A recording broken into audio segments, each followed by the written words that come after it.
Και εμείς σαν λόγο ε65 αυτό που αποφασίσαμε είναι να κάνουμε κλιμάκωση. Νομίζουμε ότι έφτασε η στιγμή να κάνουμε και ένα βήμα παραπέρα και να δώσουμε στην κυβέρνηση το μήνυμα ότι θα είναι το επόμενο βήμα, όχι το τέλος του αγώνα. Θα είναι το επόμενο βήμα.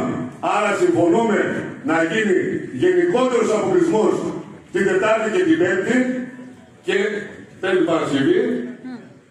Αυτό δεν είναι μια μέρα για πολλά. Λεπτέλειψε οι αριστείες που δεν κοιτάει. Την Πέμπτη να οργανωθούν. Δεν είναι και θα το βρούμε αυτό. Δεν είναι το πρόβλημα εκεί.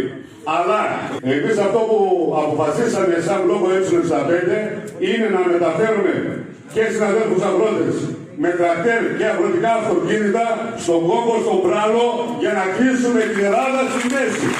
Και από εδώ θα καλέσω και τα υπόλοιπα μπλόκα που είναι εκεί στερεάς Ελλάδας να πάνε εκεί για 2 μέρες όντως να κοπεί η Ελλάδα στη μέση.